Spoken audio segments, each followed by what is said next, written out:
Bom dia a todos. Eu sou Elton Possetti, sou jornalista da Converge e vou moderar esse workshop agora pela manhã. E convido à mesa a Patrícia Ávila, do Ministério das Comunicações, Marconi Maia, da Anatel, e o José Augusto Neto, da Huawei. Por favor, tomem seus assentos. A primeira apresentação vai ser feita pelo José Augusto Neto, da Huawei, e, em seguida, eu passo a palavra para os demais. Obrigado, Elton. Bom dia. Obrigado pelo convite e a oportunidade de estar participando desse painel. Nessa primeira apresentação, a gente vai falar um pouco sobre a visão da indústria, sobre o LTE-700, os seus principais, o progresso, né, como está essa padronização no mundo, os principais desafios e quais as oportunidades que esses desafios trazem, né? Bom, como eu comentei, né, então vamos falar sobre o progresso da indústria, os principais desafios e as oportunidades. Vamos começar aí pela questão do progresso na indústria, né? O LTE-700, ele, além de ser uma oportunidade para a oferta de expansão de banda larga móvel, ele também é uma grande oportunidade para a aceleração e alavancagem da migração da radiodifusão para a TV digital. Então, há uma sinergia nesse processo. E, mais ainda, se a gente lembrar que, nesse mundo digitalizado, né, todas as verticais de negócio estão cada vez mais integradas, né, e lembrar que um aumento da penetração de banda larga, que pode acontecer por uma conectividade ubíqua através do LTE-700, traz, por exemplo, aumento de empregos de 2% a 3% de empregos, aumento de produtividade de 5% a 10%, traz redução de emissão de CO2, e esse é um tema que vai ser tratado aí na Assembleia das Nações Unidas, e a UNT reconhece que as telecomunicações vão contribuir com a redução de CO2 muito necessária para a sobrevivência da humanidade nos próximos 50 anos, que ele estimula a inovação e, consequentemente, que ele aumenta o PIB de todos os países. Esse processo cinético certamente será benéfico para a sociedade como um todo. Seguindo adiante, a adoção do LTE 700 MHz ele está acelerando em todos os mercados. 7 países já adotaram o padrão LTE 700 na Ásia-Pacífico. Vamos citar 2 aí bastante importantes, como o Japão, pelo seu avanço, né, pelo seu estado avançado de conectividade, a Austrália, pelas suas dimensões territoriais e um grande mercado, né, Nova Zelândia, o Chile, aqui na América Latina, como sempre, precursor aí nas novas adoções, né? 4 países estão em processo, o Brasil é um deles, que está em processo aqui na América Latina de adoção, e mais de 20 já manifestaram atenção, e é uma questão de tempo, né, nos próximos, talvez, um ano e meio, ter a adoção. Isso significa uma comunidade de 31 países, né, com um valor significativo do PIB mundial, né, e mais de 800 milhões de habitantes aí que vão compartilhar dessa tecnologia. Olhando o lado da indústria, né, suportar o LTE-700 tem um amadurecimento acelerado e está amadurecendo rapidamente, né? Os principais fabricantes de chipsets, incluindo a Qualcomm e a Huawei, já adotam o LTE-700 como parte dos seus chipsets. Os principais fabricantes de terminais, né, também já adotam o 700 como parte integrante, como uma das frequências suportadas como seus terminais. E quero destacar aqui no dia 4 de setembro o lançamento do Huawei Mate 7, né, que foi lançado lá na Europa, e ele já inclui o LTE-700 Ásia-Pacífico como uma das frequências suportadas no seu terminal. Olhando mais detalhadamente o chipset da Huawei, né, o chipset da Huawei é um Globetrotter, um chipset banda larga, né, que trabalha no modo LTE, FDD e TDD, além de suportar 3G e 2G, né? E esse chipset ele está populando aí os recentes produtos da Huawei, né, no mercado de consumidores, mercado de massa.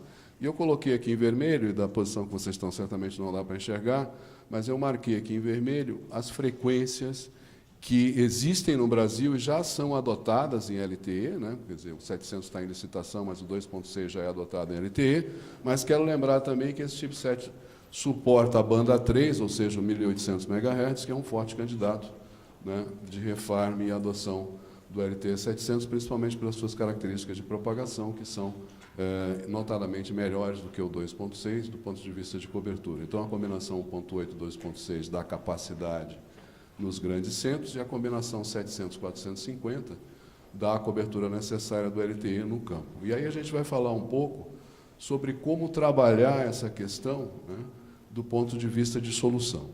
Olhando a parte das antenas, então, chipset, né, o mercado já está bastante abastecido. Falando de antenas, mais de 8 fornecedores já têm mais de 50 tipos de antenas que combinam não só 700 com frequências altas, né, no sentido de simplificar a infraestrutura de instalação. E aí a gente encerra a questão de amadurecimento do mercado LTE 700, quer dizer, ele se beneficia da sinergia com outras frequências, né, e avança de forma acelerada. Seguindo um pouco adiante, agora nós vamos falar sobre a questão dos desafios da implantação, né? Muitos desafios, certamente pela frente, alguns deles já bastante discutidos e alguns ainda por encarar. O primeiro deles, que já foi bastante discutido e eu não vou me deter, é a questão da definição da coexistência harmônica da TV digital com o LTE 700. A Huawei, na realidade, quer dizer com isso agora que se orgulha de ter podido participar do grupo de trabalho que estabeleceu as normas de coexistência, oferecendo uma estação rádio base que foi usada, né, em todos os testes de interferência. Indo um passo adiante em relação aos desafios de implantação, certamente todas as operadoras estão muito preocupadas com a questão de espaço nos sites, né, para instalar uma nova tecnologia, né. Todo mundo sabe que hoje os sites estão bastante congestionados, né, uma quantidade muito grande de antenas, uma quantidade muito grande de amplificadores de RF, a questão da cabeação, né, subindo as torres também complexa, muitas vezes não há como passar cabos, né, e muitas vezes se deparando com problemas de estética, né, quer dizer, sendo chamado a substituir ou retirar sites em regiões urbanas por questões basicamente estéticas, né. Então, esse é um outro grande desafio.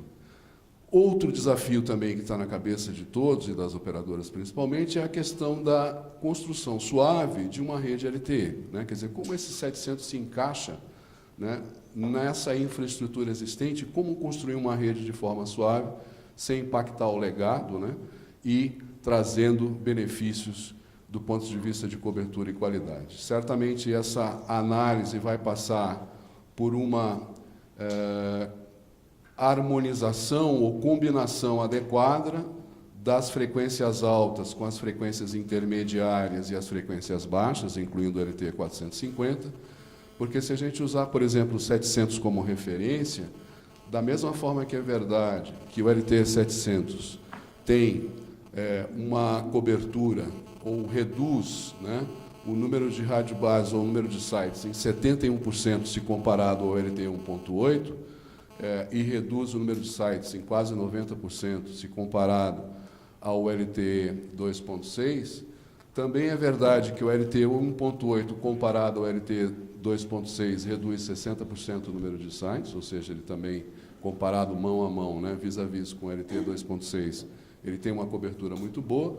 E, por outro lado, se a gente usar o LTE 450 como referência, ele economiza 57% do número de sites de LTE 700. Então, a combinação adequada de LTE 450, que tem o dobro da cobertura do 700, com LTE 700, que tem quase 80% a mais, ou 90% a mais de cobertura que o LTE 2.6 e 1.8, vai fazer com que esse processo de implantação possa ser harmônico, né, e possa ser transparente do ponto de vista de continuidade de cobertura para as operadoras. Lembrando, naquele slide inicial, da questão do benefício das telecomunicações para a sociedade, ou para todas as verticais de sociedade, da sociedade em geral, que culmina com o aumento do PIB, É importante lembrar que isso só acontece se houver conectividade. Então, a condição prévia, a condição sine qua non é existir a conectividade para que todos esses benefícios possam ocorrer para a sociedade. E aí eu trago uma foto bem recente, né? 7 de setembro, Olimpíadas Indígenas no Pará, né? O índio com seu filho no colo, provavelmente, fazendo um selfie, né? E certamente ele não faria um selfie se ele não tivesse conectividade, se ele não tivesse onde postar esse selfie. Então, realmente, é uma prova, né? Isso foi publicado no site da, se eu não me engano, Universo Online, ou Yahoo, não me lembro, mas, enfim, foi publicado agora no dia 7 de setembro, e é uma foto aí que já está girando bastante, né, pelas redes sociais e pelo mundo inteiro. Já foi parar na China, tá? Já houve aí uma repercussão lá do lado de lá, dizendo bonita foto, né? Bom, agora vamos falar de oportunidades. Quer dizer, conhecendo esses desafios, como que a indústria se posiciona, o que a indústria está procurando fazer, e principalmente a ROA está trabalhando muito forte nisso, para transformar esses desafios em oportunidades. Em primeiro lugar, trazer um equipamento que possa, já no início, ser possível ser usado, uma unidade de rádio, uma unidade amplificadora de rádio, que possa ser usado de uma forma compartilhada. Como a gente sabe, o espectro aqui no Brasil são bandas de 10 MHz, e a unidade de amplificação de rádio da Huawei, ela permite 20 ou 25 MHz de banda instantânea, o que significa 4 ou até 5, né, se considerar a parte de defesa, operadoras podem usar simultaneamente, né, a mesma unidade de rádio, o que simplifica a instalação e possibilita ganho de escala. Mais ainda, essa unidade, como é distribuída, ela reduz ou não necessita de cabos, né, para poder subir entre a estação base no solo e a antena, consequentemente, ela simplifica ou resolve o problema da dificuldade de passagem de cabos de radiofrequência nas torres. Seguindo adiante, sem falar que, esqueci de falar, que o que vem de novo aqui é a unidade de radiofrequência, porque todo o legado, né, desde a unidade de banda base até o core de rede, ele é igual, não muda, né? Então, consequentemente, se pode aproveitar toda a infraestrutura existente que já foi implantada para o LTE 2.6. Mais ainda na questão do espaço do site, a família de soluções da Huawei, por exemplo, ela traz 35% de economia em armazenamento, 20% de economia em energia, 66% de economia de espaço em torre e 50% de economia em instalação. Então, isso é uma ótima oportunidade, né, para os provedores de infraestrutura ou as operadoras de telecomunicações fazerem uma atualização nas suas redes e, consequentemente, conseguirem, com essa redução de espaço, consumo de energia e facilidade de implantação e, consequentemente, manutenção, reduzirem seus custos operacionais. Com foco nessa questão de otimização e ganho de escala, de maior eficiência, a Huawei também está trazendo novas unidades, incluindo uma unidade que deve estar disponível aí no final do ano, no início de 2015, que inclui a antena e o amplificador de RF, juntos, né, quer dizer, reduz mais ainda o espaço no site em relação ao anterior, né, e ainda combina o LTE 700. Então, a gente pode ter 2.6 e 700, uma unidade integrada, né, com bastante redução de espaço nas torres. Considerando a implantação do 700, há um benefício também que, combinado com o 2.6 e usando a chamada agregação de portadoras, ou carrier aggregation, né, que já é prevista pelo 3GPP e padronizada no 3GPP Release 12, é possível dobrar a taxa de pico ou a velocidade de pico de conectividade. Então, naquela área onde há cobertura da frequência menor e da frequência maior, né, naquela área que o 2.6 cobre e o 700 cobre, eu consigo ter o dobro da velocidade, e aí a gente já começa a pensar numa série de possibilidades de conectividade de pequenas e médias empresas, né, ou substituição de uma certa faixa da banda larga fixa, né, pela banda larga móvel, porque a taxa de pico dobra, né, quer dizer, se a gente tinha 750 megabits, né, no caso máximo teórico, para uma banda de 20 MHz, a gente pode chegar a 300 megabits. Né? Isso dá uma taxa média, talvez, de 30 megabits, mais ou menos, é bastante razoável pensar por usuário, com a agregação de portadoras. Os chipsets que já suportam isso, o High Silicon da Huawei, e Qualcomm, para citar alguns exemplos, né? E, ainda falando sobre oportunidades, o LTE 700 tem uma penetração indoor até 50% maior do que... vamos falar de uma forma diferente. Se o LTE 700 tem um determinado alcance de penetração indoor, o LTE 1.8, né, possível LTE 1.8, tem só a metade desse alcance, 50% desse alcance, e o LTE 2.6 somente 38% desse alcance. Então, ele é bastante focado ou bastante utilizado para viabilizar a penetração indoor, e a gente precisa lembrar que a penetração indoor ela atrai praticamente 2 vezes mais usuários do que os usuários outdoor, e que algo em torno de 70% a 80% do tráfego de banda larga ela está indoor, né? Então, isso traz uma possibilidade de rentabilização da infraestrutura, né, com a utilização adequada do LTE 700. Indo um passo além, as soluções que a Huawei está propondo também permitem a questão de compartilhamento de infraestrutura e de espectro. Então, a gente pode pensar em operadoras oferecendo as suas redes para operação MVNO, e aí MVNOs focados em conectividade da internet das coisas ou machine to machine são MVNOs que estão aparecendo de forma acelerada, né? A gente tem, por exemplo, no Brasil já a Vodafone operando, né, com conectividade machine to machine. E lembrando que o 700 cobre uma comunidade bastante grande, uma região no mundo, né, desde a África, Oriente Médio até a Ásia e Américas.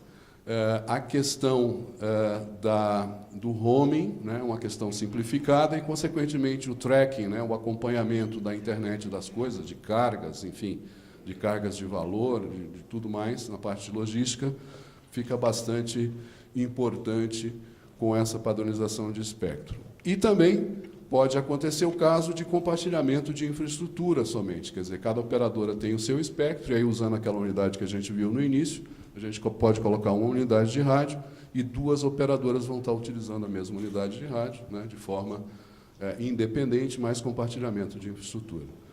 Esse também é um aspecto, é uma oportunidade, né, que as soluções da indústria, principalmente da Huawei, estão trazendo para o LTE 700. Bom, para finalizar, eu quero lembrar, então, que a gente falou que a padronização e o compromisso de adoção do LTE 700 faz com que essa telecomunidade, né, tenha mais de 800 milhões de pessoas e, consequentemente, uma possibilidade de ganho de escala e redução de custos bastante importante, que foi trabalhado fortemente a questão da coexistência harmônica, e isso é necessário, né, entre o ambiente de TV digital e o ambiente de telefonia, mas que esse conjunto de soluções, fim a fim, né, com o objetivo de simplificar a infraestrutura, ou seja, reduzir a utilização de torres em até 66%, reduzir o consumo de energia em até 20%, possibilitar o compartilhamento de infraestrutura, né, no modo de infraestrutura e frequência,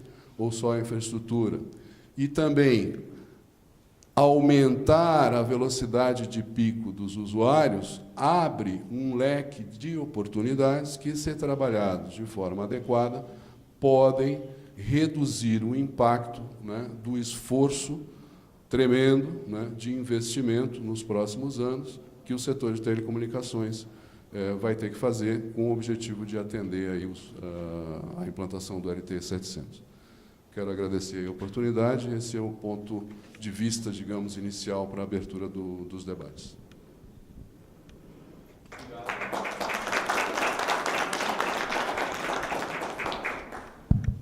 Obrigado, José Augusto.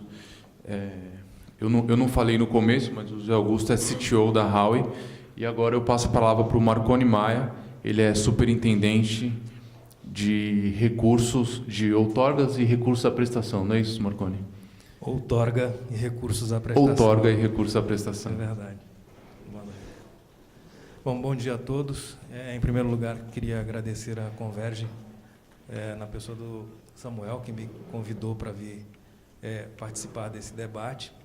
É um prazer estar com a comunidade de telecomunicações e nesse momento que é tão singular para nós, que é como fazer com que toda essa apresentação, todas essas propostas que a Huawei está apresentando possam vir a acontecer de verdade usando essa faixa de 700. Aliás, eu queria fazer uma deferência especial à Huawei por ter participado tão intensamente e tão objetivamente dessa fase de construção dos testes para que a gente pudesse ver a possibilidade da convivência dos dois serviços usando essa faixa de frequências. Bom, como a gente... E aí, para que aconteça isso que a Huawei está apresentando aqui, a gente precisa de frequência. E, então, o que nós estamos fazendo é, aproveitando que a gente estava digitalizando a televisão, né, e com a possibilidade de digitalizar a televisão, você usar canais adjacentes, você consegue, no mesmo espectro, melhor alocação desses canais, então coloca os canais adjacentes para funcionar, e aí você acaba economizando o espectro. E essa economia de espectro provoca que a gente tenha espectro disponível para utilização para outros serviços, como é o que a gente está se propondo a fazer agora.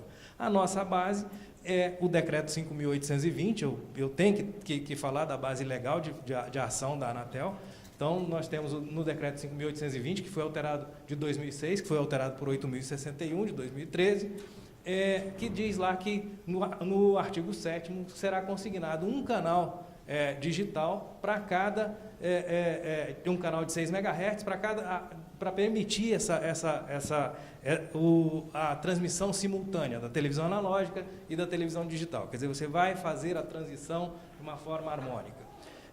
Esse canal será consignado para aqueles que estiverem em condições de regularidade com a outorga do analógico. Então, o radiodifusor precisa estar regular com o poder público para ele ganhar essa consignação desse canal. E, quando não houver canal de radiofrequência disponível para fazer esse par, isso aqui foi incluído pelo Decreto 8.061, tá certo? A transição do sinal digital, ou a transmissão do sinal digital no mesmo canal analógico já outorgado. Então, é permitido você fazer a transição no próprio canal analógico para o digital, se não houver um par disponível para transmissão simultânea dos dois sinais. Muito bem. Também o 8.061 fez uma mudança no artigo 10, que o artigo 10 ele dizia que o prazo para essa transição era em 10 anos, ou haveria uma transição singular, uma singularidade, num momento que seria em junho de 2016, se encerrariam as transmissões da televisão analógica. Aí o 8.061 vai lá e coloca um prazo que vai do início, de 1º de janeiro de 2015 até o encerramento em 31 de dezembro de 2018. Ele assina também que, e aí esse cronograma foi estabelecido pelo Ministério das Comunicações, a doutora Patrícia deve falar disso daqui a pouco, na portaria número 477 de 2014. Muito bem. E como é que está esse cronograma? O que prevê esse cronograma? A gente começa com um piloto numa cidade do interior de Goiás, em Rio Verde, em 2015, em novembro de 2015. Por quê? Porque Rio Verde é uma região relativamente isolada, de interior, então vai ter algum problema de logística. A gente imagina que a logística seja um dos pontos cruciais para essa transição. E tem canais que dependem de desligamento de outros para poder entrar no digital. Não, Rio Verde ele já tem os pares digitais todos indicados, então ele é um pouco mais simples do que outras cidades. Então a gente começa com esse piloto mais para testar logística no interior. Muito bem. Então, em novembro, a gente desliga a cidade de Rio Verde, e aí vem, em abril de 2016, Brasília, em maio de 2016, São Paulo, junho, Belo Horizonte, agosto, Goiânia e novembro, Rio de Janeiro. As outras cidades, todas estão aí colocadas. Para a gente ganhar tempo, eu não vou nem falar de uma por uma, a data de cada uma delas, mas está aí, a apresentação vai ficar disponibilizada para quem quiser acessar. Muito bem, vamos falar um pouco da portaria 477. As entidades outorgadas poderão efetuar o desligamento do sinal analógico antes da data prevista, ou seja, desde que verificada a viabilidade técnica. Ou seja, que se algum radiodifusor hoje quiser antecipar a data do seu desligamento, pode. Já tem previsão regulamentar dada pela portaria do Ministério das Comunicações. É necessária a análise, desnecessária a análise da Anatel nos casos em que já tem par digital consignado.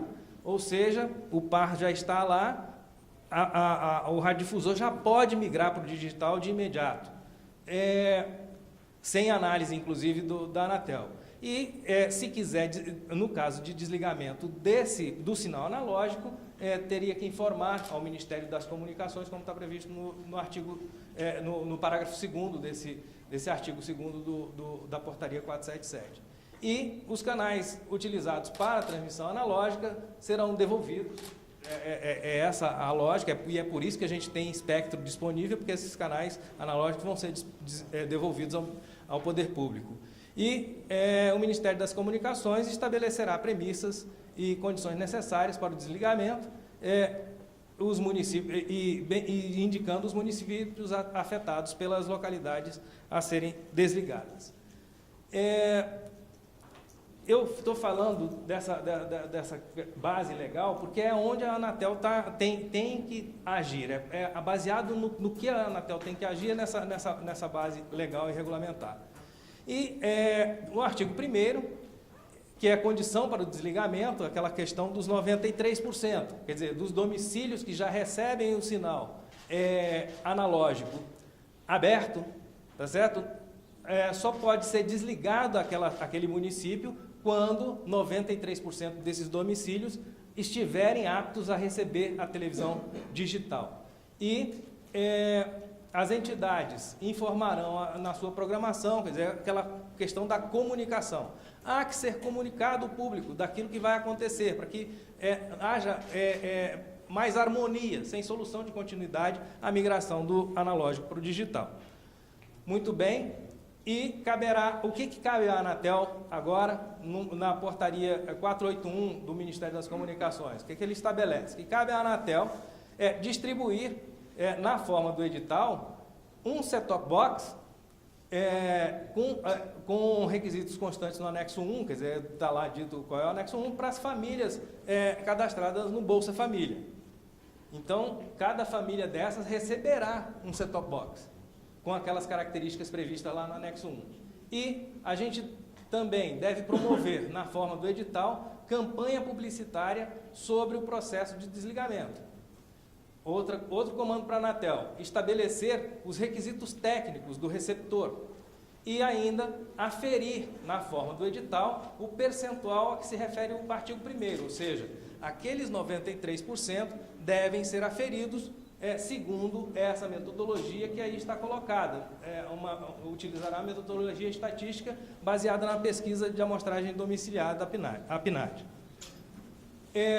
E ainda, na portaria do Ministério das Comunicações, a 481, no artigo 3º, ela estabelece que o Ministério das Comunicações e a Anatel tomarão as providências para permitir que a população tenha acesso aos mesmos sinais a que tinha acesso à tecnologia analógica. Ou seja, o que quer dizer isso? Que vai haver a mesma cobertura. É necessário que a gente replique a cobertura do analógico para aquela população.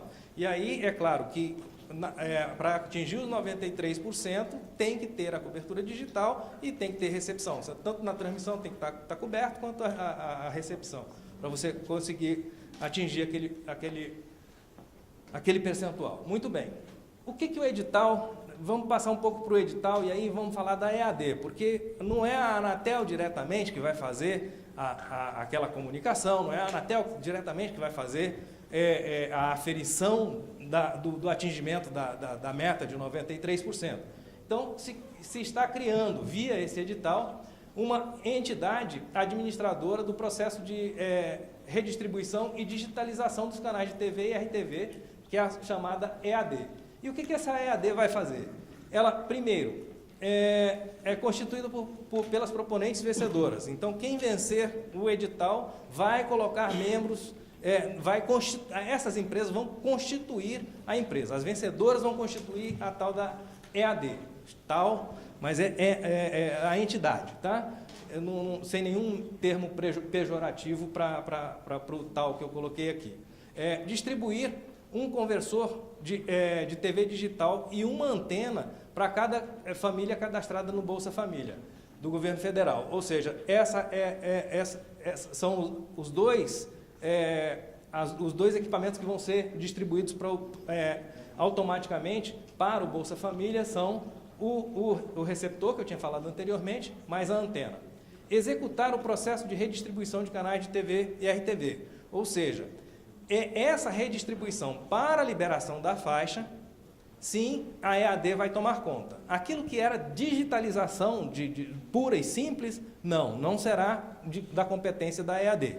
Mas sim a movimentação desses canais para a liberação da faixa de 700 MHz. Executar o processo, então está lá, elaborar cronogramas operacionais de migração para os novos canais, dentro daquele cronograma já estabelecido pelo Ministério das Comunicações, aferir dados de atingimento, aquilo que eu falei já, especificar, adquirir e instalar equipamentos e infraestrutura de radiodifusão, ou seja, o ressarcimento para o radiodifusor que vai ter que migrar, ele não será na forma de dinheiro, monetária, ela vai ser na forma de equipamento, de instalação, de replicação da infraestrutura que ele tinha enquanto analógico ou enquanto digital e que precisou migrar para a liberação da faixa de 700 MHz. Especificar, adquirir e instalar equipamentos de infraestrutura de radiodifusão, transferir propriedade desses bens, isso é uma outra coisa que às vezes pode parecer que não é nada, mas como que você transfere essa propriedade para o radiodifusor? Porque nós temos radiodifusores e radiodifusores, tem radiodifusor que é privado, tem radiodifusor que é público. Como que transfere essa titularidade desses equipamentos que estão entrando ali? Isso tudo são preocupações que essa EAD vai ter que lidar com elas.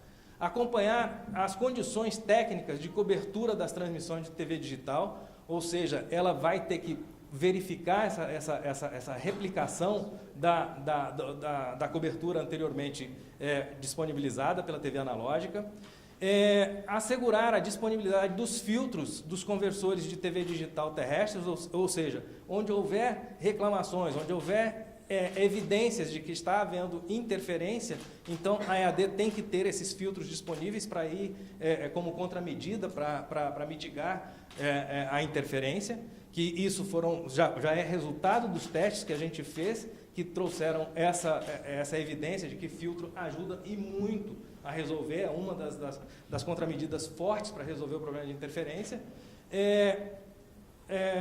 Dar tratamento aos equipamentos que forem objeto de substituição. Isso é uma outra preocupação que a gente tem que ter. Se falava aqui em economia de energia, e agora nós estamos com um problema.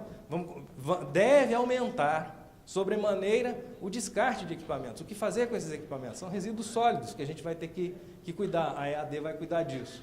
E prover página na internet e campanha publicitária sobre o desligamento analógico, ou seja, a gente tem que dar também essa publicidade à EAD que vai fazer isso pela Anatel. E com relação ao GIRED, que é a governança, é o grupo que vai ditar o norte da EAD. Esse grupo, ele é presidido por um conselheiro, o diretor da Anatel, ele vai ser presidido por um desses conselheiros, composto por representantes da Anatel, do Ministério das Comunicações, das proponentes vencedoras e de entidades representantes dos radiodifusores afetados, ou seja, é uma participação paritária dos diferentes setores envolvidos. Função desse GIRED, disciplinar e fiscalizar as atividades da EAD. Então, ele vai fazer a governança da EAD, ele vai ditar o que a EAD deve fazer. Acompanhar os procedimentos operacionais relacionados às atividades da EAD. Aprovar cronograma operacional das atividades da EAD. Então, a EAD vai propor o cronograma, dentro do cronograma do Ministério, e vai ser aprovado, então, por esse grupo, com participação, inclusive, do radiodifusor, porque é quem está saindo, que é quem vai receber, inclusive, recursos, né, do jeito que a gente já tinha falado. Definir a forma de tratamento dos equipamentos recolhidos pela EAD, também, que é a atividade que eu tinha acabado de falar, propor, mas aqui vai estar no campo da governança da EAD, né? Propor critérios de utilização do saldo de recursos remanescentes. Há uma discussão, há uma questão que e se o dinheiro não der para fazer a migração? A gente está preocupado e se sobrar, tá? Porque no mundo onde foi feito, se constatou que houve supervalorização ou superdimensionamento dos recursos para a migração. Onde se achava que ia ter uma necessidade de equipamentos para mitigar interferências ou outras necessidades, tá certo? Se constatou que foi muito menor a quantidade necessária do que ficou projetado. Então, pode ser, e a gente fez para atender todo o grupo de canais de radiodifusão que precisavam migrar, a gente fez como se estivesse fazendo um novo equipamento, né? Uma nova instalação. E, então, você dimensionou para resolver o problema. Agora, eventualmente, as migrações, o reaproveitamento de um canal digital, por exemplo, que já esteja em digital, reaproveitar a antena dele, que ele não vai servir mais, porque ele precisou trocar a antena porque mudou muito de canal, da faixa de frequência, então precisa mudar essa antena. Ou o próprio equipamento, que não cabe uma ressintonização, é possível aproveitar em outro lugar. Quer dizer, tudo isso pode nos levar a uma otimização de utilização desses recursos que podem até sobrar. Então, o que fazer com esses recursos remanescentes? Talvez aplicar em redes, melhoria de rede, essa coisa toda. Estabelecer os critérios para definição de entrada em operação ou da realização de investimentos, tá certo? Então, que critérios para definição dessa entrada? Então, esse GIRED vai definir a EAD. Avaliar a viabilidade técnica para antecipação do início da prestação do SMP. Quer dizer, pode ser que haja interesse de quem comprar a faixa de antecipar. Como é que pode ser feito para que haja essa antecipação? Que aportes adicionais seriam necessários para que houvesse essa antecipação? Então, tudo isso vai ser tratado nesse grupo de governança da EAD.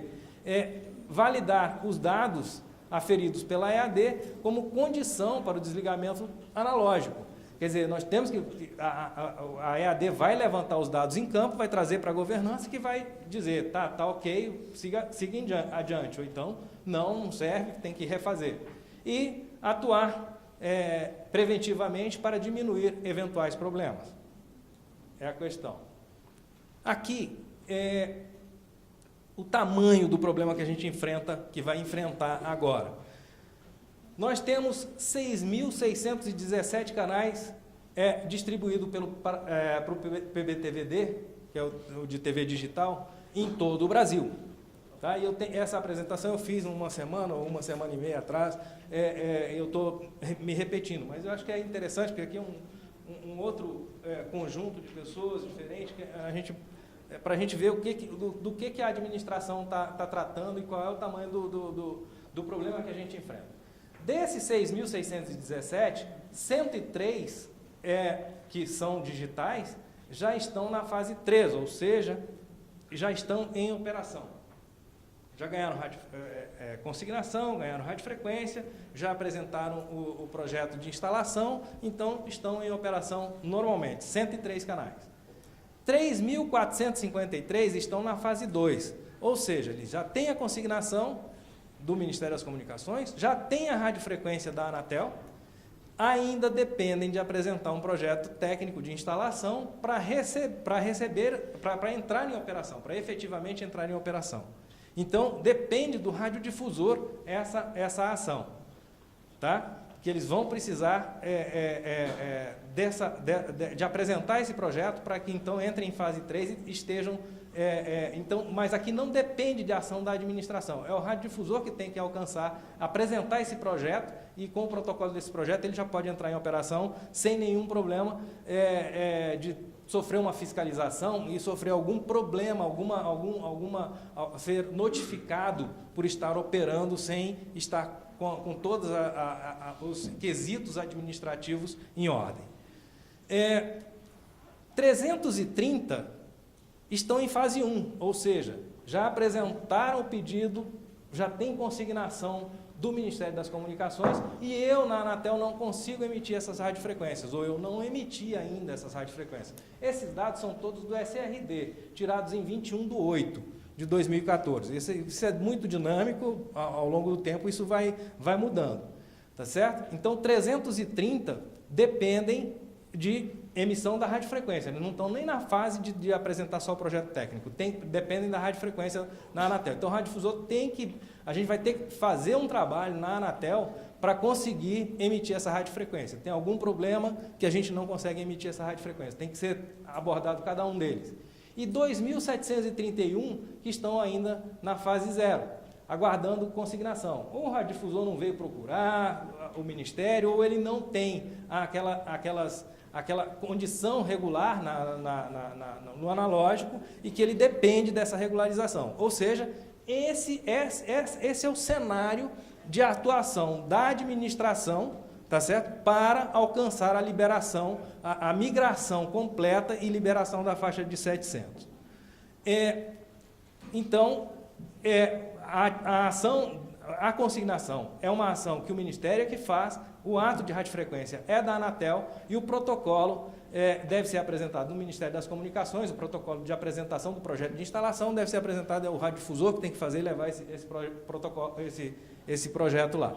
Então, hoje, somando os 103 com os 3.453, tem 3.556 canais digitais em condições de operação, a portaria 159 de 2013. A gente separou... como é que está meu tempo? No limite. No limite? Então, vamos andar rapidinho. A gente separou... eu vou passar essa parte, então, porque aqui eu procurei mostrar a situação daqueles que já têm um canal definitivo, que não mudam depois da migração, depois do desligamento do analógico.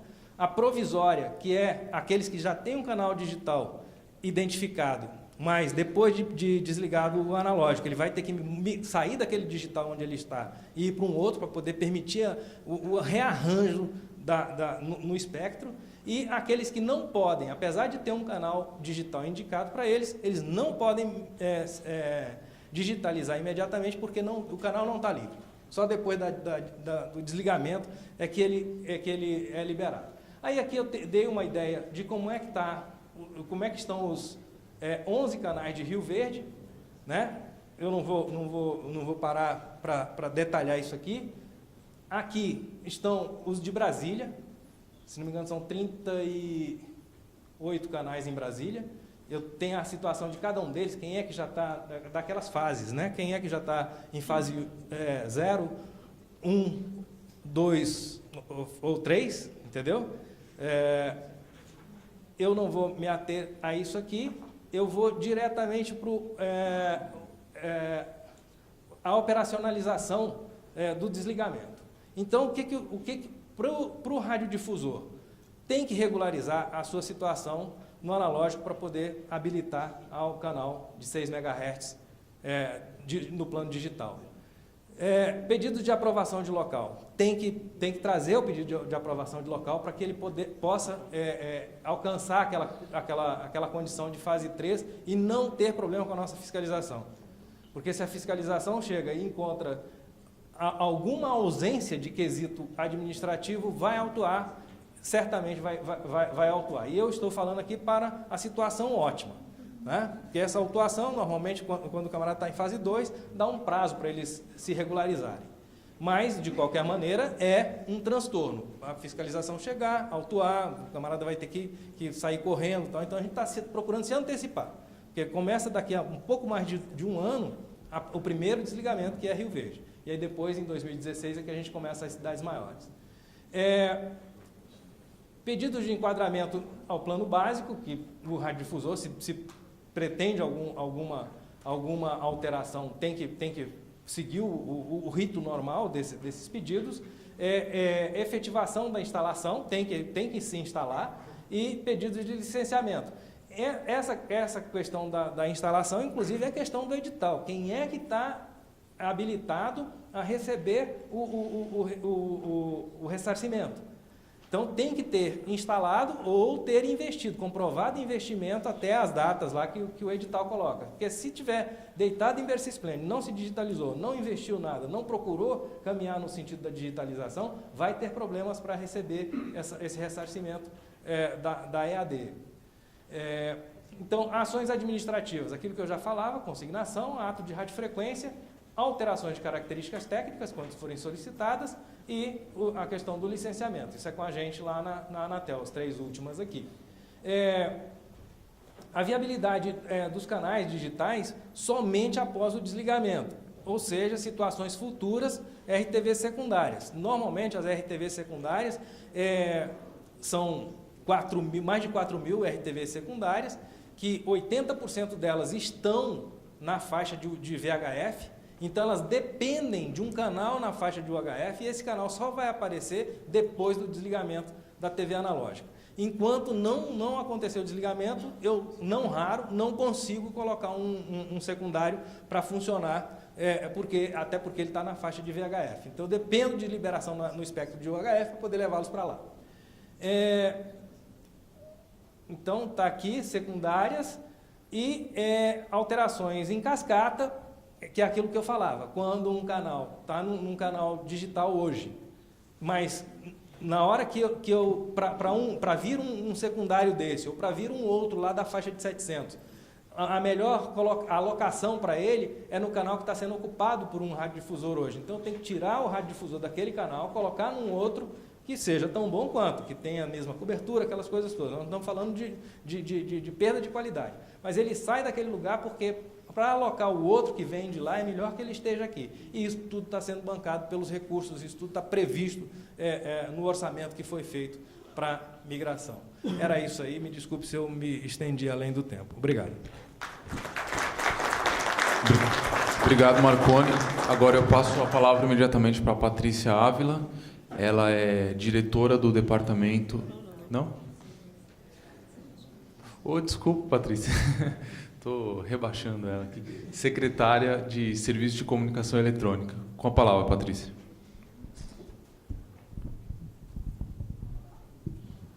Bom dia a todos. Agradecer a vocês o convite por estar aqui hoje, a oportunidade de falar. Antes de falar, eu queria fazer uma pergunta. Deixa eu me levantar, para vocês me verem melhor, que a sala não ajuda muito. Fora o Breno, que eu estou vendo aqui, o André e as pessoas do Ministério, quantas pessoas trabalham diretamente aqui com radiodifusão? 2. Então, tá bom. Deixa eu explicar para vocês o porquê. É que me pediram para fazer uma palestra técnica. Então, dentro do aspecto regulatório, é uma palestra técnica. Então, eu vou tentar simplificar para dar algumas informações que eu acho relevantes. A primeira coisa que eu queria falar é que, diferentemente da área de telecom, na área de radiodifusão, o Ministério é um órgão regulador, é o que faz as normas e é o que dá as outorgas e controla as concessões, cabendo à Anatel o papel de gerenciamento do espectro, e a gente faz sempre esse bate e volta. Então, a gente precisa de alguma coisa, a gente pede para a Anatel e volta. Então, essa é como a gente trabalha. E, nesses anos todos, para a licitação da faixa, eu considero que o Ministério fez 2 coisas que são muito importantes. Eu me recordo de uma reunião que nós tivemos, mais ou menos em 2011, no Fórum de TV Digital, e havia uns engenheiros lá, e eles muito apavorados, porque ficavam fazendo essa contagem de, ai meu Deus, tem aprovação do projeto, aí depois tem o licenciamento, aí quantos tem licença, aí a gente tinha uma portaria de TV digital que dizia assim, quem for licenciado apresenta tanto, quem for não sei o que apresenta tanto, as pessoas apresentavam, não eram os diretores das empresas, então a gente tinha que negar, aí mandava uma exigência, enfim, era uma confusão danada. E eu lembro dessa construção assim, né? Não, se isso, aquilo, aí ficam os gargalos, né? Como é que a gente vai fazer com o projeto, como é que a gente vai chegar lá? Então, duas coisas importantes que o Ministério fez, foi uma no final do ano passado, foi uma medida provisória que virou lei, que a modificação do quadro diretivo, ou seja, os dirigentes das entidades, eles podem fazer alterações sem pedir autorização prévia ao Ministério. Com isso, a gente legalizou todo mundo. O que isso significa? Que todo mundo que pede está apto a pedir. Então, essa foi uma primeira mudança importante. Então, o problema que a gente tinha de devolver, porque não era a pessoa que representava a entidade, acabou. E a segunda mudança importante na nossa avaliação foi uma portaria que o Marconi até citou, que é uma portaria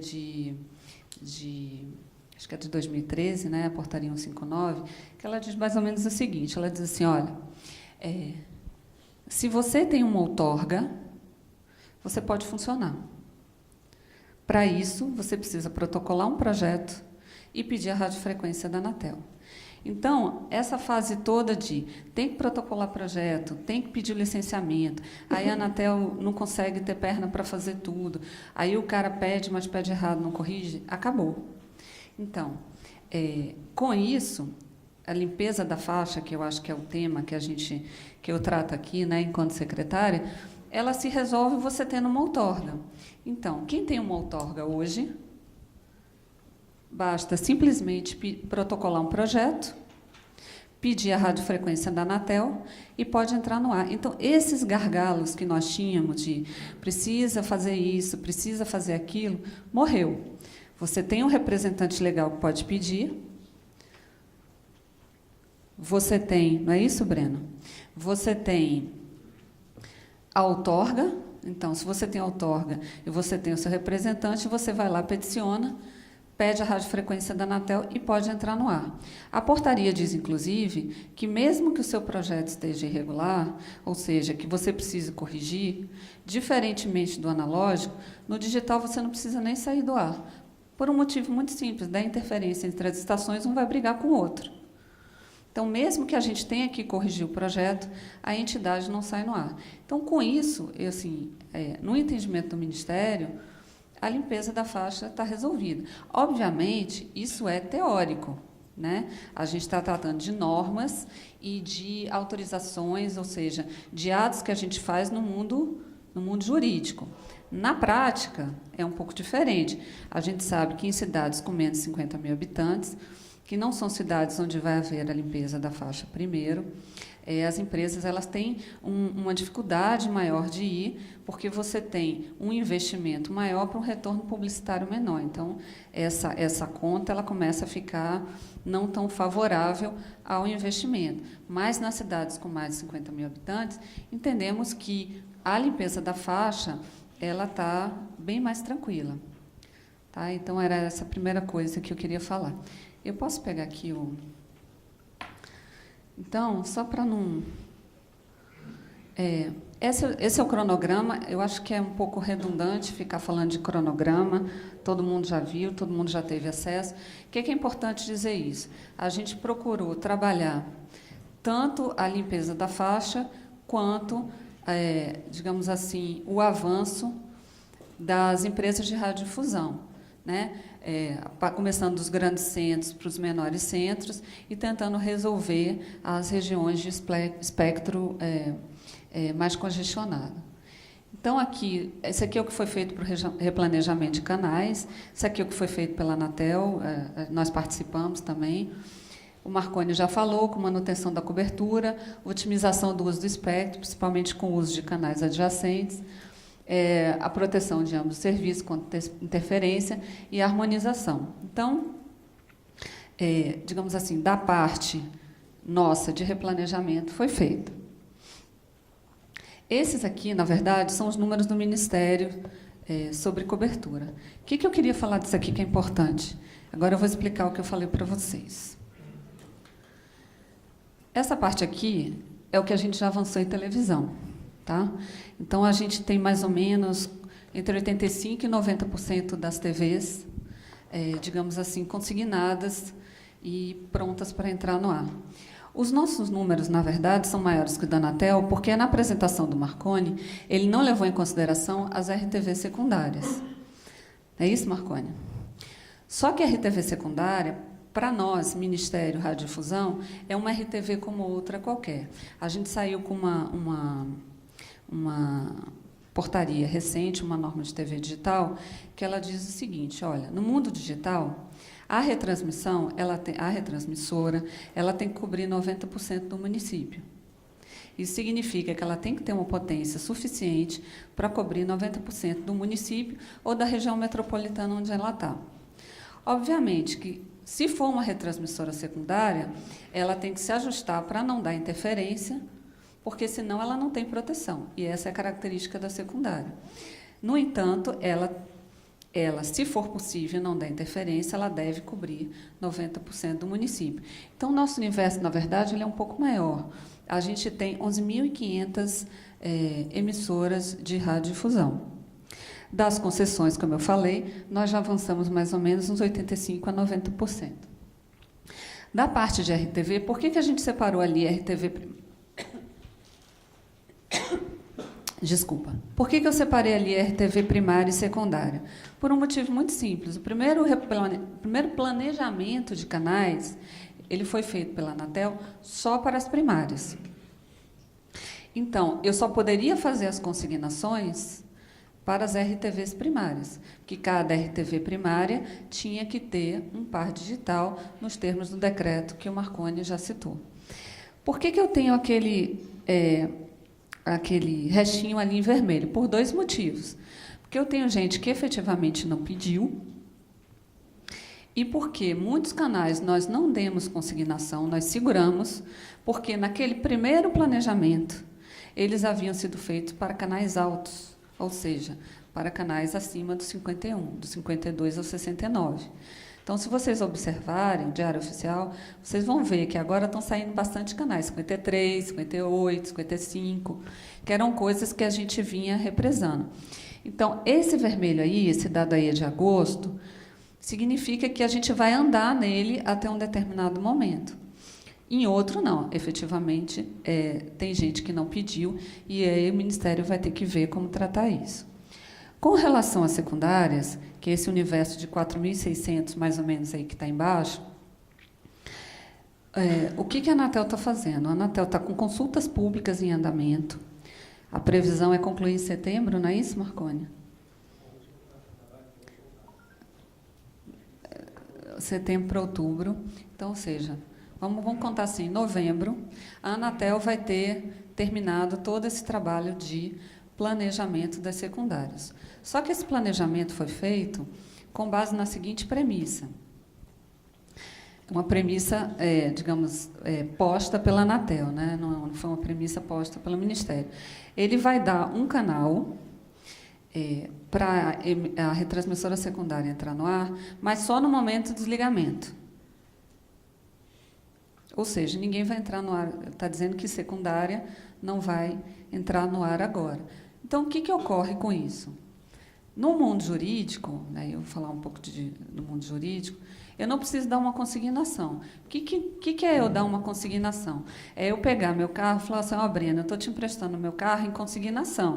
Quando você terminar de usar, você me devolve. Ou seja, eu não estou dando o carro para ele, eu estou emprestando para que ele devolva. No caso das secundárias, não vai ter esse empréstimo de canal para que ela devolva, porque ela só vai ter um canal digital na data do desligamento. Então, não tem que dar consignação para nenhum deles. Ou seja, eles já estão regularizados. Eles têm outorga, eles só precisam apresentar um projeto técnico de digital para entrar no ar. E eles podem fazer, a maior parte delas em cidades pequenas, eu vou mostrar para vocês. Então, isso só precisa ser feito em 2018. Ou próximo de 2018, porque na radiodifusão, o tempo mínimo, digamos assim, para a emissora entrar no ar é de 1 ano e 4 meses. 4 meses para apresentar o projeto técnico e 1 ano para licenciar. Como eu falei para vocês, aquela portaria que deixa entrar em caráter provisório, ela diz o quê? Olha, se você tem outorga, protocolo, projeto e pede radiofrequência, pode entrar no ar. Então, a gente acabou com esse 1 ano e 4 meses. Ou seja, o que me sobrou, na verdade, foram aquelas RTVs primárias e as TVs, que eu estou liberando os canais altos para aí sim eu ver o que está faltando. Então, a limpeza da faixa ela é muito mais simples do ponto de vista teórico e de cobertura. Eu acho que a gente tem vários pontos que são importantes para a gente ter um foco de atenção, né, que envolvem vários stakeholders para o desligamento, mas, para o que eu falo aqui hoje, que é cobertura, está relativamente resolvido. Ok? Então, vou, a título de exemplo, vou mostrar aqui para vocês.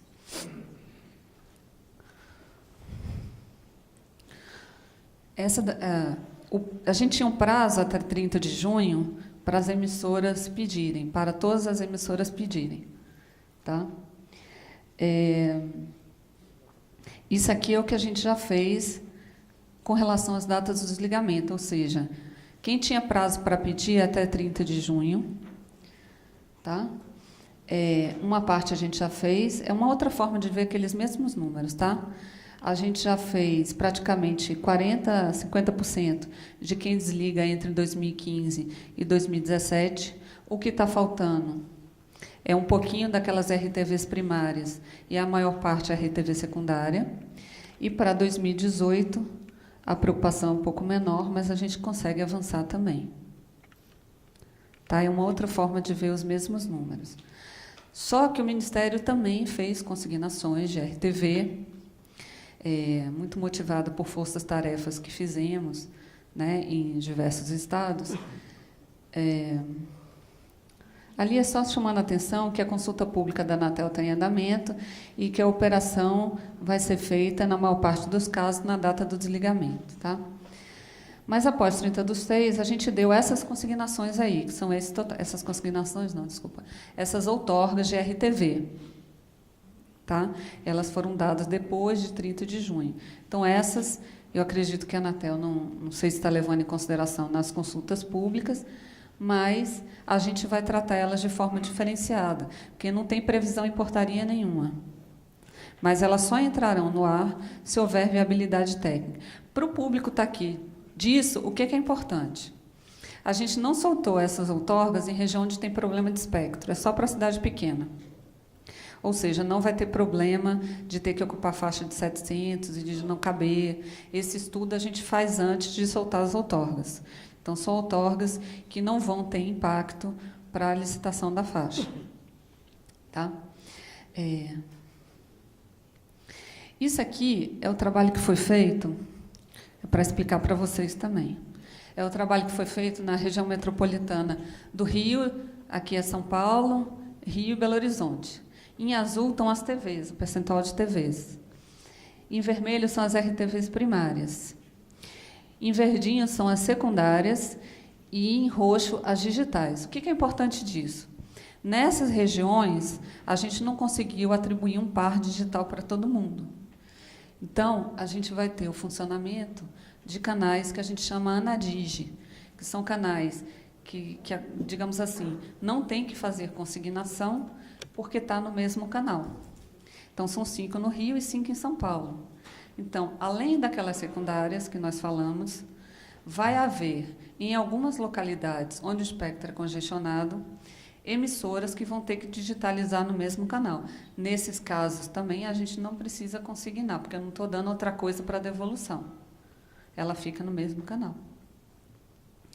Tá? Então, resolvidas essas regiões, as outras são mais tranquilas. Então, não há que se falar em consignação de canal para a ANADIGE, nem para a RTV secundária. Aí o André pode me perguntar assim, Patrícia, mas um afiliado meu, ele tem uma RTV secundária lá em Manacapuru. e a gente quer entrar no ar antes ou a gente quer um par digital. Então, você tem duas opções. Lá em Manacapuru, o André pode dizer assim, eu quero te devolver o analógico e funcionar só em digital.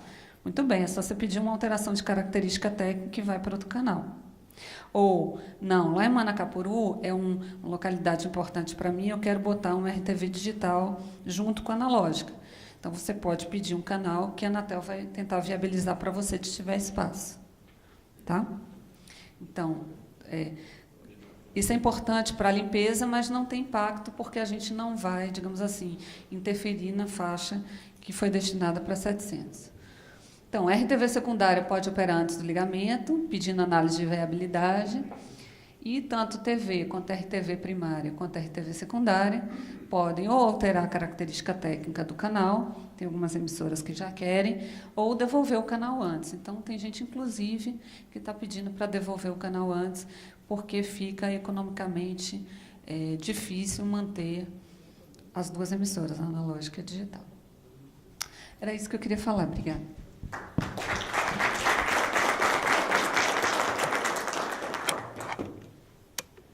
Obrigado, Patrícia. E agora a gente abre para as perguntas da plateia. Eu queria tirar uma dúvida mais precisamente com a representante do Ministério das Comunicações, a doutora Patrícia, com relação ao que foi apresentado pelo superintendente Marconi, do percentual de 93% para pré-requisito para ocorrer o apagão analógico, 93% da população recebendo efetivamente o sinal livre, aberto e gratuito.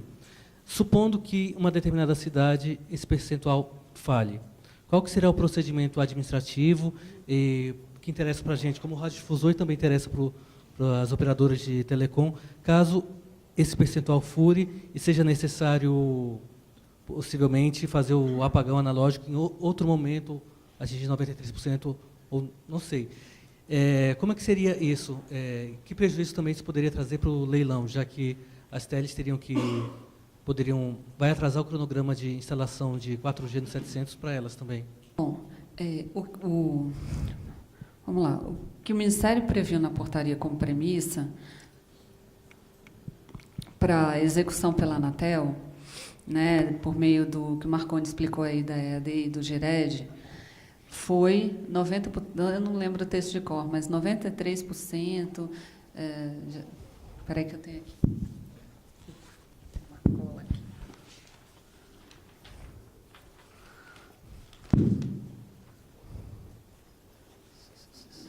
Pelo menos 93% dos municípios, dos domicílios do município que acessem o serviço livre, aberto e gratuito por transmissão terrestre, aptos à recepção da televisão digital terrestre. Então, o que a gente fez para garantir que isso ocorra? Fazer um monitoramento com vocês. Então, vai haver uma pesquisa que vai ser feita exatamente para acompanhar essa evolução, para garantir que ocorra. O que é, assim, das experiências dos outros países que a gente visitou, o que é importante para isso, e é fundamental, é comunicação. Comunicação massiva, repetitiva, uma lavagem cerebral, e mais, a gente está cobrando do Fórum Brasileiro de TV Digital uma portaria que o Ministério tem que publicar até 30 de novembro desse ano, dizendo exatamente como é que a gente vai, uma proposta de como a gente vai obrigar as entidades de radiodifusão a informar o desligamento. O que ocorre? Fica muito no problema do ovo e da galinha. Mas a pessoa não vai comprar receptor. Aí, quando a gente vem para a administração pública, há o problema do carona. Ele não vai fazer nada, vai ficar esperando, o governo dá para ele. Se a gente não pressionar, realmente não vai fazer nada. Então, a gente, como órgão regulador, colocou obrigações para que as pessoas se sintam pressionadas a se movimentar para comprar. Então, que obrigações são essas? Primeiro, a gente tem que saber exatamente em que pé está. Ou seja, como é que avançou a penetração nos domicílios. E, segundo, informar e comunicar adequadamente. Então, existe uma comunicação que ela vai ser feita via, né, pelo menos essa é a proposta que está posta. Essa é uma comunicação oficial via a empresa, né, exatamente para que dê awareness, né? Ou seja, é consciência nas pessoas de que elas têm que se movimentar para fazer alguma coisa, senão elas vão perder o sinal da televisão.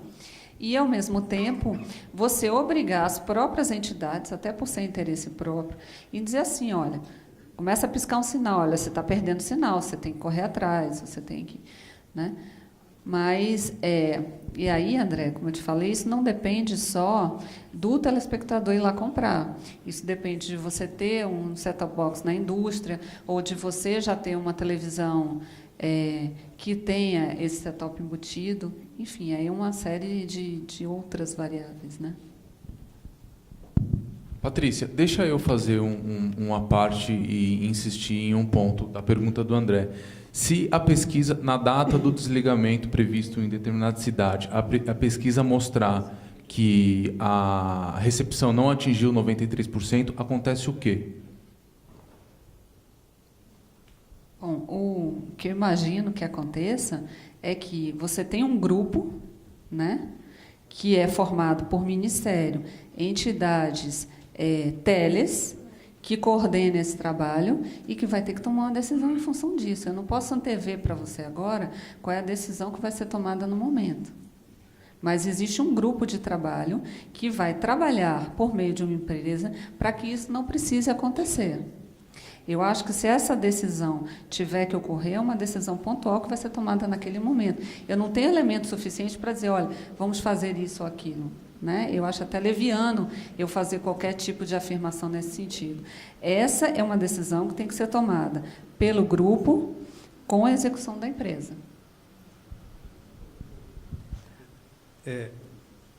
Só para agregar um pouco aí com a Patrícia, na verdade, a regra é clara, né? Como já diria o comentarista lá. A regra é clara. Se não tiver os 93%, você não pode desligar no formato que está dito lá. O que o poder público está fazendo hoje? Primeiro, nós estamos trabalhando para fazer a transmissão, né, na cobertura do lado da transmissão, estar completa, com as ações que a gente está fazendo aqui, que a gente está mapeando e estamos agindo. Então, cobertura completa, beleza. Aí depois vai para o lado da recepção. Baixa renda, o pessoal do Bolsa Família, nós estamos distribuindo a 100%. Então, espera-se que não seja por aí que a gente tenha a dificuldade dos 7% a menos. Tá certo? Ela virá nas pessoas que têm mais alta renda. Essa mais alta renda, os aparelhos que já estão sendo comprados hoje, já têm essa facilidade que a doutora Patrícia está colocando. Então, a nossa expectativa é que a gente, sim, consiga atingir os 93%. Agora, se não tiver, André, eu acho que não tem problema para o edital, não tem problema, porque há uma previsão de só entra o LTE depois de 1 ano de liberado o espectro.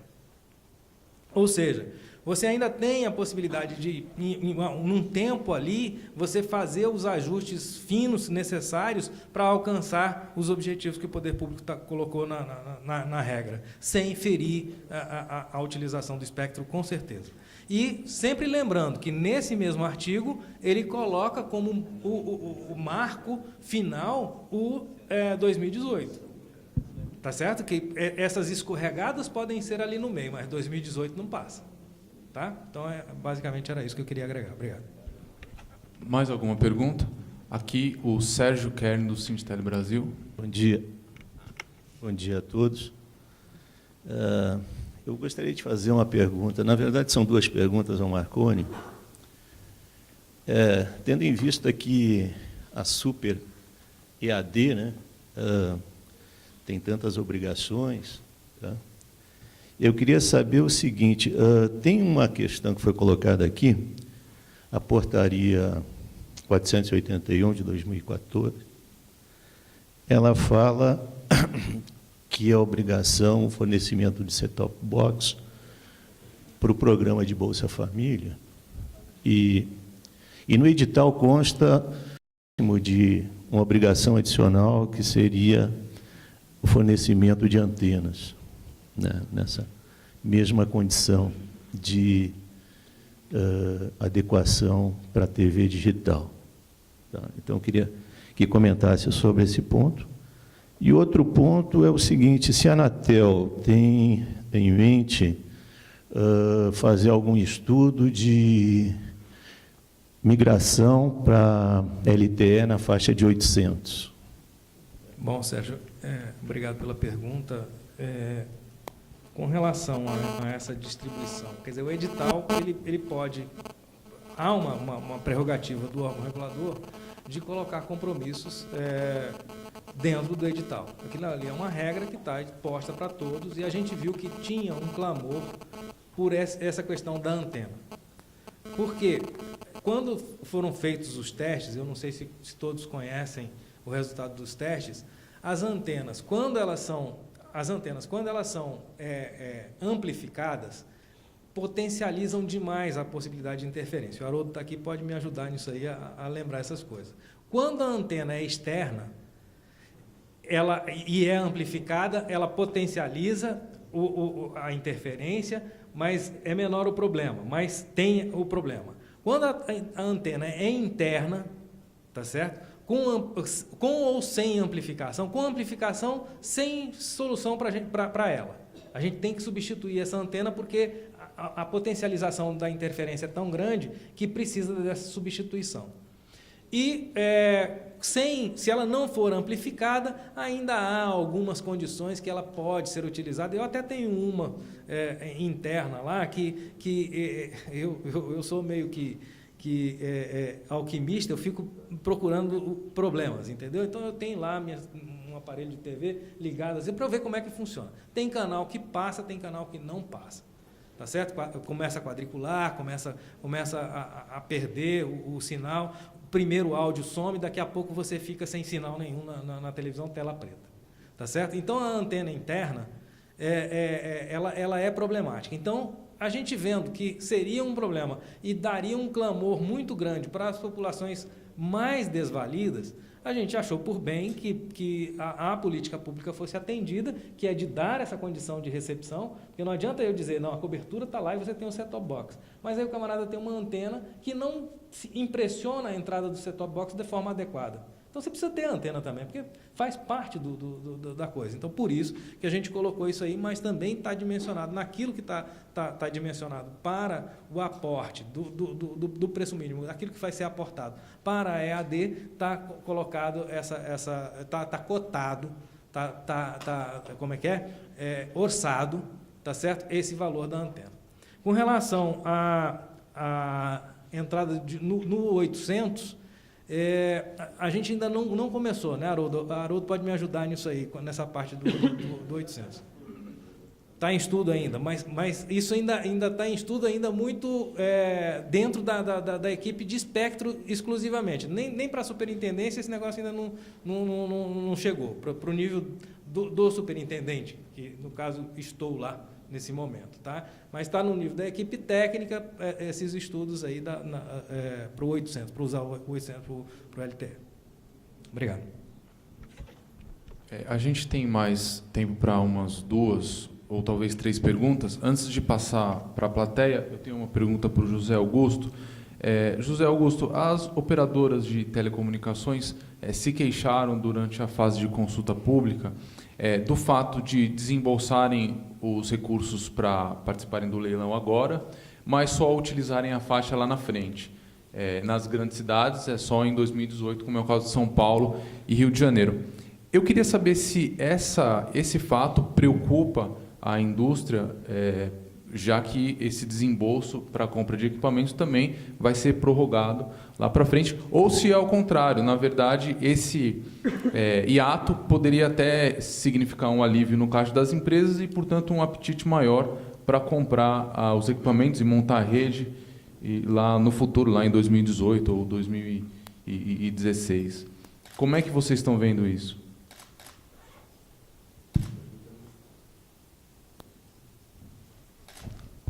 Agora sim. A pergunta é muito boa, mas eu não tenho a resposta. Realmente, isso depende muito... Obrigado. É que, na realidade, isso depende muito dos planos de cada operadora, né? E aí o melhor é realmente perguntar e debater com eles exatamente que estratégias eles estão adotando.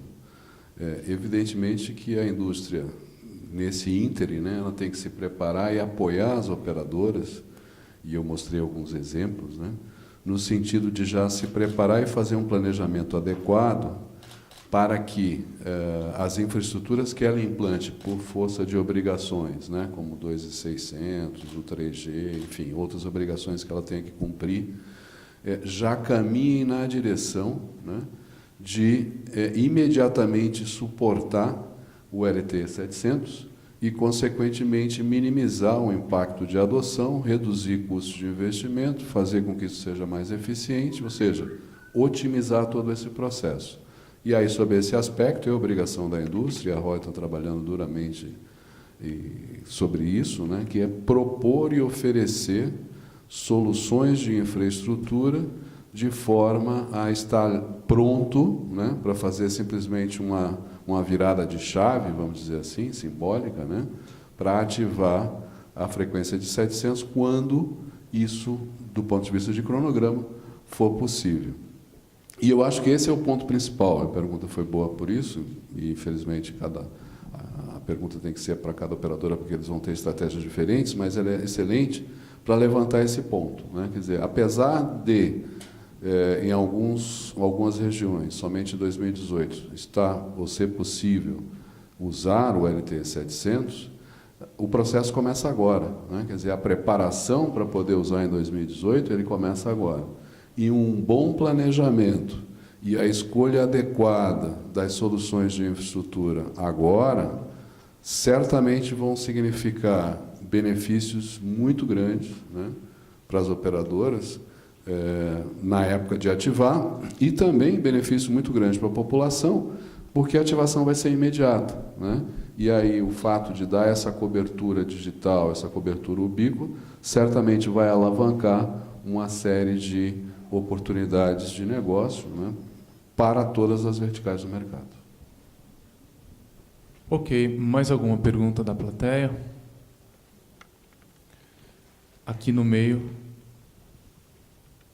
eu não conheço, por favor, se apresente. Pois não, Eduardo Lima, Nokia. Para a doutora Patrícia, só um esclarecimento, um slide que foi apresentado, com relação àquelas novos canais que foram outorgados, salvo engano, do meio do ano passado para cá.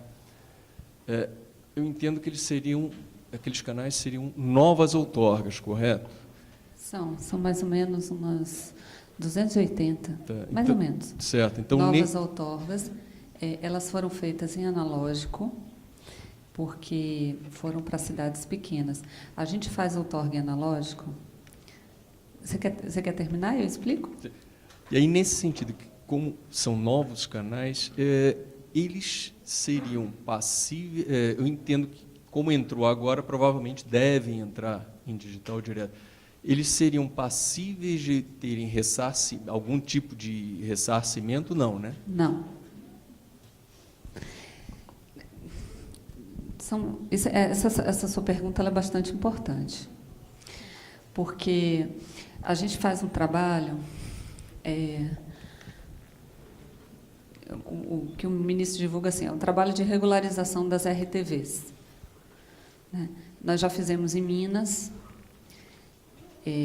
estamos concluindo a análise da Bahia, já terminamos Minas, mas ainda não publicamos por causa das eleições. Estamos aí na metade do caminho com a Bahia e já começamos a análise do Paraná. E ontem, deve ter saído no diário, uma publicação, saiu no diário ontem? Não acompanhou? Breno, você acompanhou? Saiu, João? Saiu. Saiu no anexo 3 uma publicação que a gente vai fazer uma nova força-tarefa em Pernambuco, Paraíba, Alagoas e Sergipe. O que isso significa? Isso significa que a vida da radiodifusão ela continua em andamento. A gente continua dando outorga. O que eu estou garantindo é que essas novas outorgas elas fiquem em lugares onde não dê problema, ou seja, onde eu tenho espectro livre para dar novas outorgas. Então, todo mundo que me pede, por exemplo, a região metropolitana é indeferido porque não tem espaço. Então, a gente não está criando um problema novo. A gente está simplesmente tratando o mundo da radiodifusão dentro das possibilidades que a gente tem.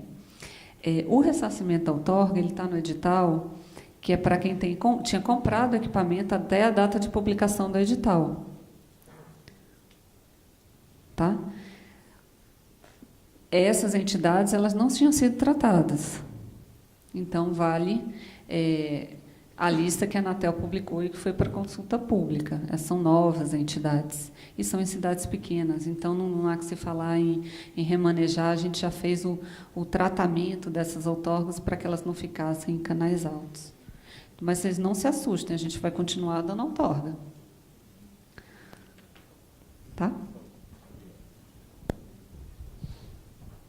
Tem uma pergunta ali no fundo. Infelizmente, não temos mais tempo, essa vai ser a última pergunta. Hélio Bump, da Fibratel.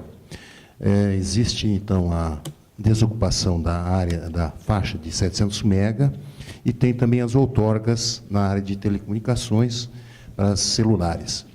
Como é que é esse sincronismo de informação, transação de informação entre o cronograma de entrada das ERBs, né, na nova faixa, e em relação à desocupação? Como é que é essa transação de informação para que haja sincronismo de cronograma? Quer dizer, uma operadora vai poder fazer um investimento num determinado ano, se naquele ano não vai ser desocupada a faixa, porque está mais para frente, por exemplo.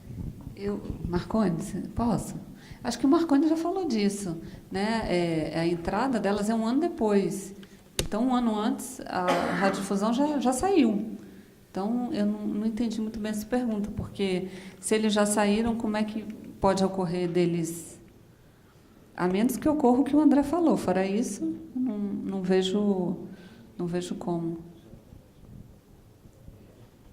Quer fazer algum adendo, Marconi? Só para complementar, né, que lá, o cronograma do Ministério das Comunicações está lá na portaria 477, já está dito qual é a data do desligamento do analógico. A partir dali, tem um ano, a partir dali, é a previsão de entrada do LTE na faixa, porque ali a gente desliga e automaticamente já reposiciona os canais, que a função da EAD é exatamente essa, de tirar os canais e liberar a faixa.